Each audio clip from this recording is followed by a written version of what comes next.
Hello everyone, स्वागत है आप सभी का आपके अपने official YouTube channel dream study knowledge पर।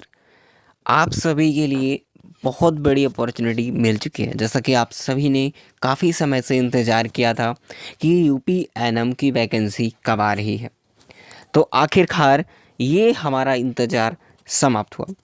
क्योंकि काफ़ी लोग जो है योग्यता को लेकर के भी परेशान थे कि एलिजिबिलिटी क्राइटेरिया क्या रहने वाला है। काफ़ी लोग क्या होता है कि उनके पास वो चीज़ें नहीं हो पाती हैं, लेकिन इस बार आप सभी को काफ़ी अच्छा मौका मिलेगा और बहुत सारी चीज़ें बदलती हुई आपको देखने को मिल सकती हैं।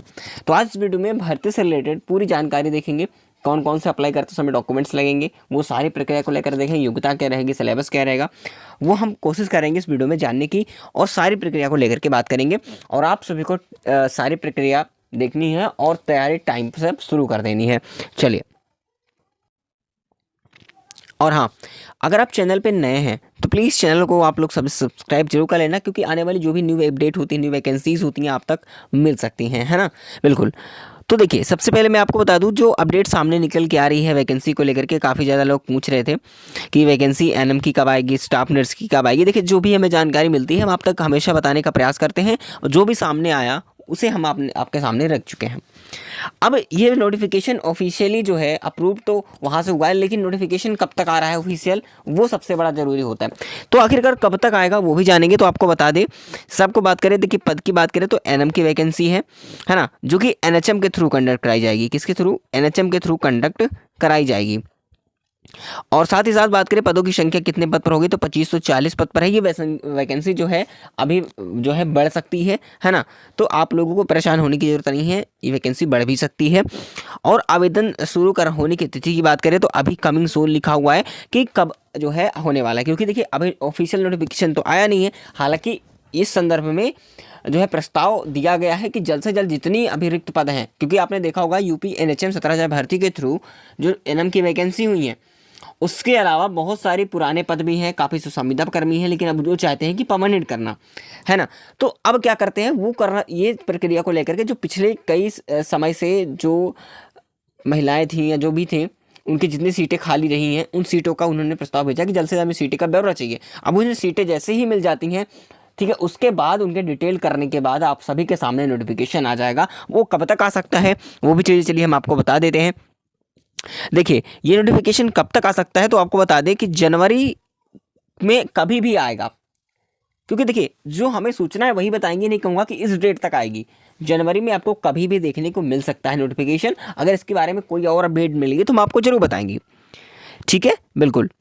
और साथ ही साथ आप ऑफिशियल साइट से भी देख सकते हैं धीरे धीरे, ठीक है। हमारे टेलीग्राम से ज्वाइन नहीं है तो टेलीग्राम पर ज्वाइन हो जाइएगा, लिंक उसका डिस्क्रिप्शन बॉक्स में है, ताकि आपको हम दे सकें। वहाँ पर पीडीएफ वगैरह अपडेट्स बहुत सारी देते हैं। व्हाट्सअप ग्रुप है, व्हाट्सअप चैनल है और टेलीग्राम चैनल, ठीक है, सभी से ज्वाइन हो सकते हैं। उसका लिंक हमने डिस्क्रिप्शन बॉक्स में दे दिया है। अभी तो जरूर ज्वाइन कर लीजिए ताकि आपको टेली के अपडेट मिल सकते हैं।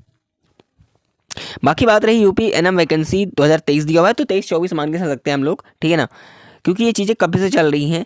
और इसके आवेदन के लिए आपको पता है कि 12th पास आउट होना बहुत ज़रूरी है। और इसमें दूसरा पॉइंट कह रहा है कि अभ्यर्थी के पास एनएम कोर्स में 2 साल का डिप्लोमा होना चाहिए, ठीक है। आपने 12th पास आउट किया है, उसके बाद 2 साल का डिप्लोमा आपके पास एनएम कर रखा होगा, ये होनी चाहिए। बाकी एज की बात करें तो अभ्यर्थी को आई की बात करें, आयु की बात करें, यहाँ पर देखिए मिसप्रिंट, यहाँ पर टाइपिंग मिसप्रिंट है, ठीक है। इसकी जो आयु होगी, आई लिखा हुआ है, तो आई जो होगी हमारे पास यहाँ पर दिया, देखिए मैं भी आई बोल रहा हूँ, ठीक है ना। जो आपकी एज है, आयु है, वो आपको 18 साल से अधिक, यानी कि अधिकतम 45 वर्ष, और जो मिनिमम होगा हमारा 18 वर्ष पूरी होनी चाहिए। और हो सकता है कि कैटेगरी वाइज आपको एज रिलैक्सेशन भी मिलने की पॉसिबिलिटी बन सकती है, वो देता ही है हमेशा। और देखिए सारी चीज़ें दी गई है, और कितनी कितनी सीटें रहेंगी ये अभी भी कंफर्म नहीं है, वो सारी चीज़ें कंफर्म टाइम पर हो जाएंगी, मैं आपको अपडेट करा दूंगा, है ना। बस आपको मैं इसलिए कह रहा हूँ ताकि आप लोग पहले से अवगत रहो कि हाँ वैकेंसी आ रही है। अब ये नहीं करना है कि जो है आने वाले समय में आपको क्या करना चाहिए, है ना। आप लोग सोचो कि हम क्या करेंगे, अब तैयारी करें या ना करें अभी से, तो मैं आपको कहूँगा अभी आपको तैयारी बिल्कुल नहीं करनी है, तैयारी को बिल्कुल अभी करनी ही नहीं है। ऐसा इसलिए कह रहा हूँ क्योंकि कोई मतलब नहीं है, जब ऑफिशियल नोटिफिकेशन आएगा तो हम आपको तैयारी के लिए पूरी क्लासेस प्रोवाइड करेंगे, सारी चीज़ें होंगी, ठीक है। आपको अपडेट हम टेलीग्राम व्हाट्सअप ग्रुप पर सारी चीज़ हर जगह करते हैं, परेशान होने की बिल्कुल भी जरूरत नहीं है। तो अभी आपको नेक्स्ट जो एग्जाम लगा हो, अगर फॉर्म डाल रखा है तो उसकी अभी तैयारी कीजिए। फिलहाल इसके बारे में हम आपको जरूर बताएंगे जब भविष्य नोटिफिकेशन आने वाला है। आपको पहले से मैं अवगत करा रहा हूँ ताकि आप लोग परेशान थे बहुत समय से, तो काफ़ी लोग कमेंट भी कर रहे थे। तो देखिए मैं इसलिए नहीं बता रहा था कि कोई सूचना हमें नहीं मिल पा रही थी वैकेंसी से रिलेटेड, लेकिन जैसे ही हमने सूचना प्राप्त करने की कोशिश की, बहुत सारी कोशिशें की, उसके बाद ये पता चला कि वैकेंसी एनएम की आ रही है। ठीक है, बाकी बात करें कि आपके पास इंपॉर्टेंट डॉक्यूमेंट्स क्या होने चाहिए, तो देखिए आपके पास, आपको पता है कि शैक्षणिक योग्यता के सभी प्रमाण पत्र होने चाहिए, जो कि पहले आपके पास होता है। तो डॉक्यूमेंट्स क्या होते हैं कि आप लोग, इसलिए मैं रहा हूँ, काफ़ी लोग क्या होता है कि जब फॉर्म आ जाते हैं उस समय अप्लाई करते हैं, अप्लाई तो कर देते हो, एग्जाम भी दे देते हो, लेकिन एग्जाम निकल जाता है तो डॉक्यूमेंट वेरिफिकेशन में प्रॉब्लम हो जाती है। इसलिए मैं कह रहा हूँ कि अभी से आपके पास कह रहा हूँ कि अगर वो डॉक्यूमेंट्स मान लीजिए पुराने हो चुके हों, ज़्यादा दिन हो चुके हैं, तो आप पहले से बनवा के रख लीजिए, जब तक फॉर्म आ रहा है उससे पहले बन जाएगा, ताकि सारी चीज़ें नहीं रहेंगी और उसी समय का आपका मांगेगा, ताकि डॉक्यूमेंट अगर एग्जाम निकलने के बाद डॉक्यूमेंट वेरिफिकेशन तो आप निश्चिंत हो जाओ, फिर कोई दिक्कत नहीं होगी। इसलिए सबसे जरूरी होता है फॉर्म भरने से पहले आपको दस्तावेजों को जानना, डॉक्यूमेंट्स के बारे में जानना, क्या क्या डॉक्यूमेंट्स इंपॉर्टेंट हैं, क्या क्या हमें रखने चाहिए पहले से, क्योंकि भर्ती तो आ जाती है, आप अप्लाई भी कर देते हो पुराने डॉक्यूमेंट के साथ, एग्जाम भी दे देते हो, लेकिन दिक्कत कहाँ पे होती है, जब एग्जाम निकल जाता है इतनी मेहनत के बाद, फिर जाकर के डॉक्यूमेंट वेरिफिकेशन में प्रॉब्लम हो जाती है। दूसरी दस्तावेज क्या है, आवेदन के पास जाति प्रमाण पत्र होना चाहिए। आवेदन के पास निवास, जो आप आवेदन करता है तो उनके पास आपका निवास प्रमाण पत्र, पहचान पत्र नहीं, कि आपके पास कोई भी आईडी प्रूफ होनी चाहिए, ये कह रहा है। और आपके पास क्या होता है, जो जन्म तिथि होता है, जन्म प्रमाण पत्र की बात करें तो आपके पास जन्म प्रमाण पत्र भी होना चाहिए। रोजगार पंजीकरण ग्रामीण पत्र होना चाहिए आपके पास, पासपोर्ट साइज फोटो। तो ये सारी प्रक्रिया बस ये इंपॉर्टेंट है जो कि आपके पास पहले से अवेलेबल होना चाहिए, है ना। निवास वगैरह अगर आप जाति निवास बहुत ज़्यादा ओल्ड है तो आप न्यू बनवा सकते हैं पहले से, ताकि फॉर्म जैसे नोटिफिकेशन आए तब आपके पास अप्लाई करने का ही चांस रहे, ठीक है। नहीं तो आप तब बनवाने लगो नया, तो फिर कोई मतलब है नहीं, है ना। चलिए, और बाकी सारी जानकारी दी गई हुई, कब का क्या किया जाएगा वो सारी जानकारी हम आपको जल्दी प्रोवाइड करा देंगे अपने टेलीग्राम चैनल पर, व्हाट्सएप ग्रुप पे।